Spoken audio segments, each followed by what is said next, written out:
Hey everyone, welcome back to the Deep Dive. You know we love to go deep here, right? Past the headlines and the surface. And today we're really going deep. Yeah, this one is, well, it's intense. Intense is a good word for it. We're looking at a study by Lorenzo, and, well, he's a little bit of an enigma. Get this, former seminarian.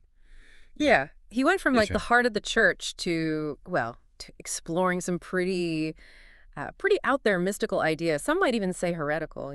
Yeah, and we like to get into those less explored corners. So today we're going to deep dive into his study. It's all about the persecution of witches, Yeah. but not the kind of, spooky Halloween version. This is something else. Oh, this is definitely not your average witch story. Right. Lorenzo, he doesn't mess around. He comes right out the gate and says, and quoting him here directly, they weren't burning spells, they were burning resistance. I mean, wow, just wow. Yeah, when I first read that, I was like, okay, we got to unpack this. What kind of resistance are we talking about? And Yeah. why such a, visceral, violent response? Right. It makes you question everything you thought you knew about the witch trials, right? Like, what were they really so afraid of? And that's where Lorenzo's framing of this whole thing comes in, too. He calls his study, and this is another direct quote, an exorcism of lies, of shame, of cages built in God's name. So buckle up, folks, because this is going to get, well, this is going to get uncomfortable. Oh yeah, Lorenzo does not shy away from calling out the church, the state, the whole power structure. He's basically saying they built a system of control, and anyone who didn't fit, well, they were labeled a threat. Okay, so let's cut to the chase. Yeah. What's Lorenzo's main argument? What was really behind the witch hunts? He states it pretty plainly, actually. It was never about demons, he says. It was about dissent. Dissent, meaning Meaning anything that challenged the authority of the church and the state. And a lot of what was labeled as witchcraft back then, well, it was really just women doing what women have always done.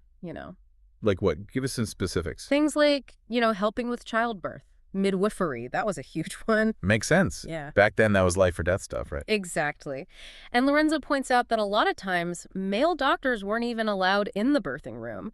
So these women, these midwives, they had knowledge, they had power, they were literally bringing life into the world. And that was threatening. To a system that wanted to control every aspect of life? Yeah, I think it was. And it wasn't just birth either. Lorenzo talks about herbal medicine, using plants for healing. Again, something women have been doing forever. But the church, they wanted to control healing too. Right. Miracles and all that. Exactly. So if you were a woman healing people with herbs, well, suddenly you're a threat. You're a witch.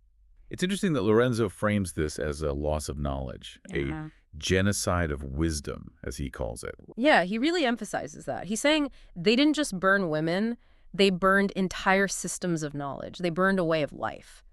And the scale of it is just mind-boggling. What kind of numbers are we talking about here? Lorenzo says, and this is a direct quote, hundreds of thousands of women tortured, raped, and executed. And why?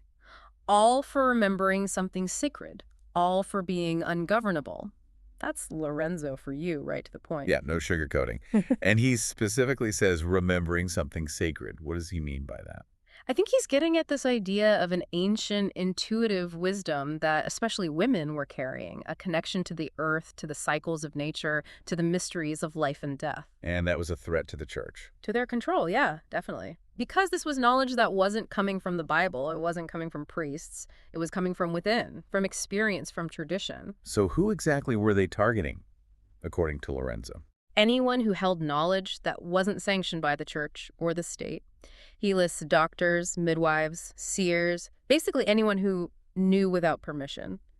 That phrase really stuck with me. Yeah, it's chilling. Like, just the act of knowing, of having knowledge was a crime. Makes you wonder, what impact did all this have? I mean, did they actually succeed in wiping out that sacred remembering?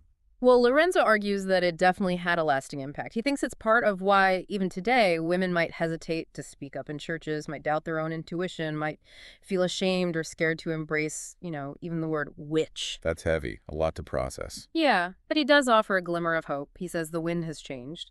He believes that what they tried to silence is coming back, is being remembered, and that's pretty powerful. Okay, so from the broader historical context, Lorenzo then goes deep into this idea of the body, specifically the female body. Mm-hmm. What's the central argument there?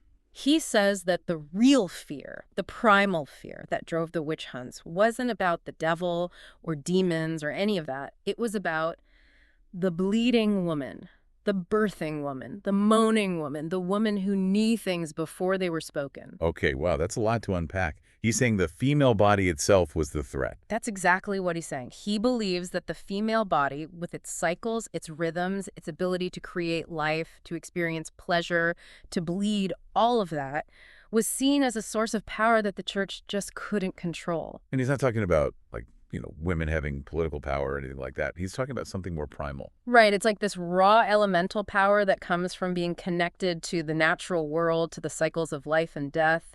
He calls the female body cyclical, intuitive, alchemical. Alchemical. That's interesting. Yeah, he's getting at this idea of transformation, of creation, of the ability to turn, blood into life, pain into ecstasy. It's a kind of magic, a natural magic, but one the church didn't understand and therefore tried to control. And they do that how? By demonizing the female body. By making things like menstruation unclean, orgasm sinful, childbirth a punishment. He argues that they took all these natural, sacred experiences and twisted them into something to be feared, to be ashamed of. Which brings us to Lorenzo's take on Mary Magdalene, right? Because she kind of embodies all of this, doesn't she? The sacred feminine, the threat to the church, the woman who knows. Absolutely. Lorenzo makes it very clear that Mary Magdalene was far more than just a repentant sinner, which is how she's often portrayed. He emphasizes that she was incredibly close to Christ. She walked with him. She sat beside him, he says. And her anointing of Jesus, he sees that not as an act of, being broken or ashamed, but as a calling. Like she was chosen, she was elevated. And that's where Lorenzo sees history being rewritten, right? Yeah, he's basically saying that history couldn't handle a woman having that much spiritual authority, being that close to Jesus, knowing what she knew. So they had to discredit her, to make her smaller. So they turned her from, a leader, a teacher, into a whore. Lorenzo uses that word, whore.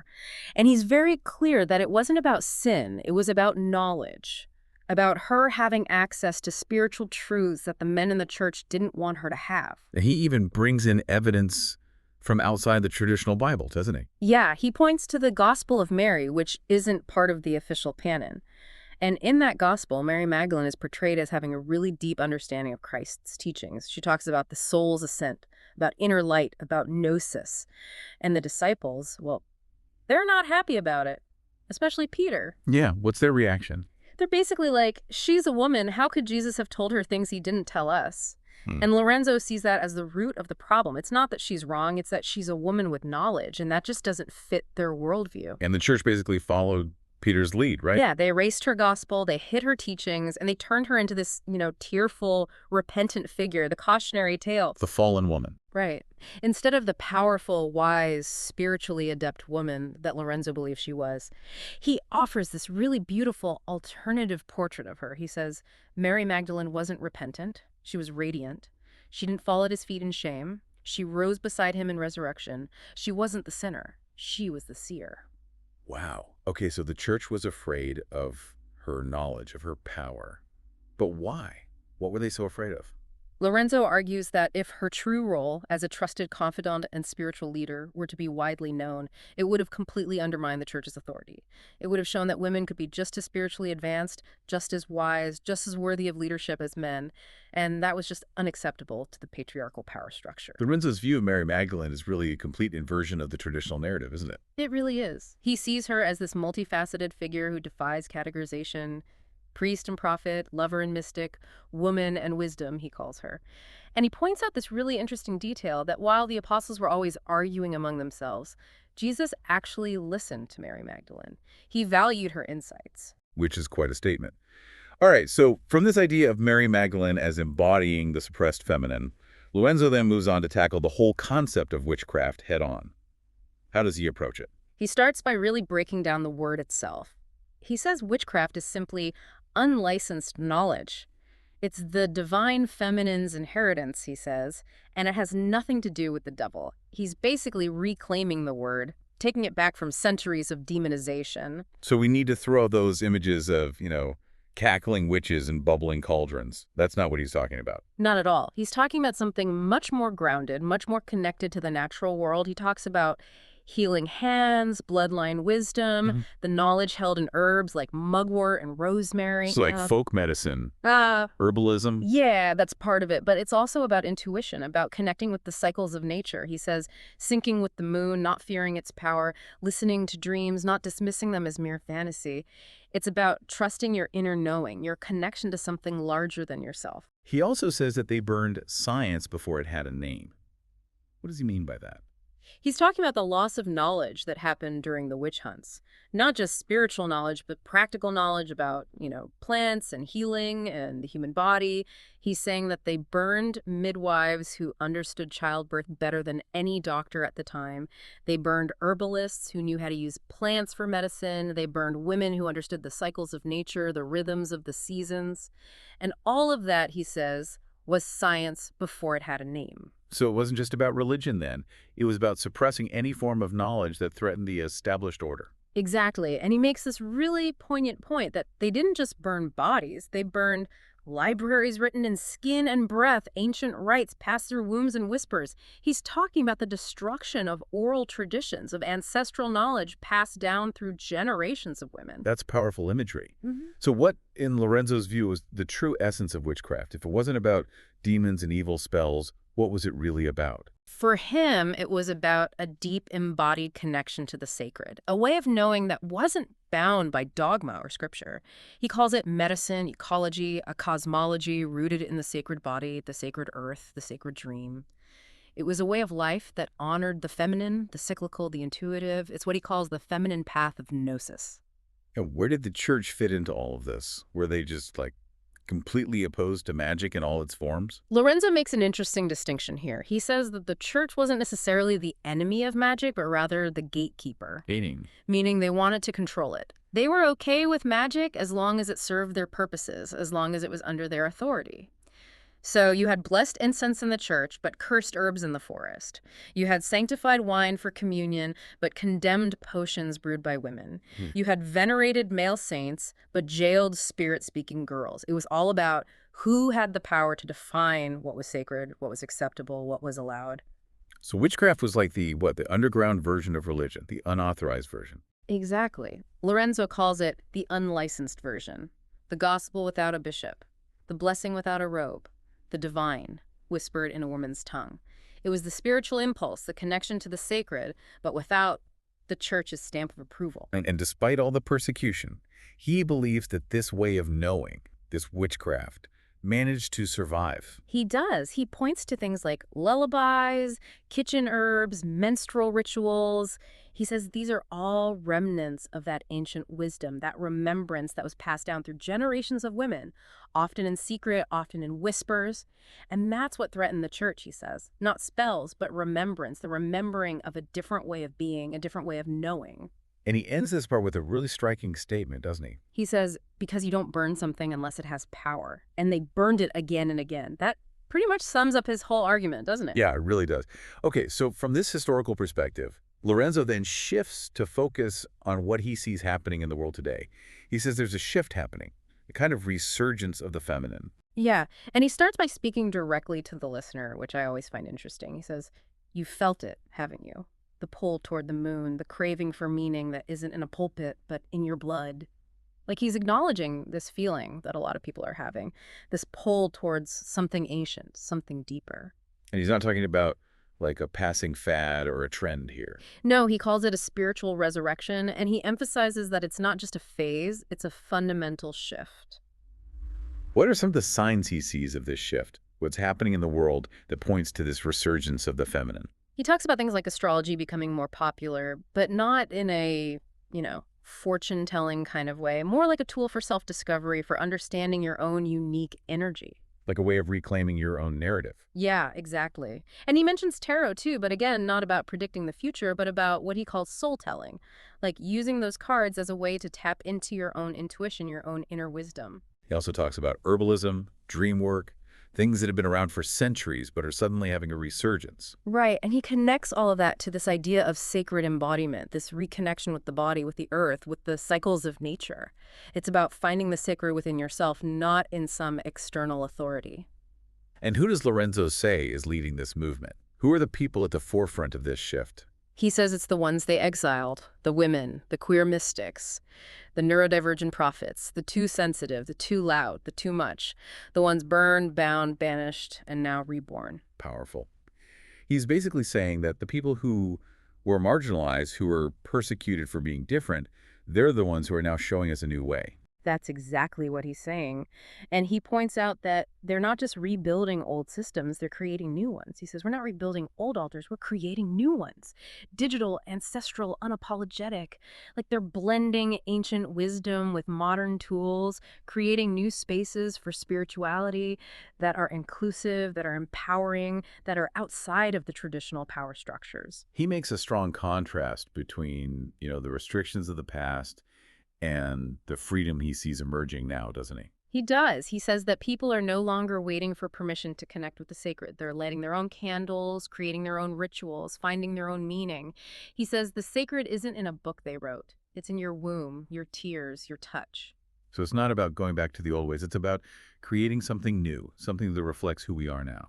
Yeah, he calls it a remembrance, but also a rebirth. Like we're remembering an ancient wisdom, but we're also creating something new with it. And Lorenzo really emphasizes the collective aspect of this, doesn't he?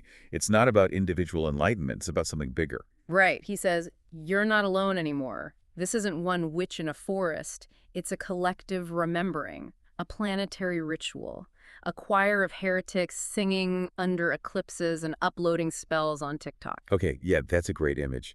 So it's like this global movement, this rising tide of people who are reclaiming their power, their connection to the sacred, their own unique way of being. That's exactly it. And he frames it all as a return of the divine feminine.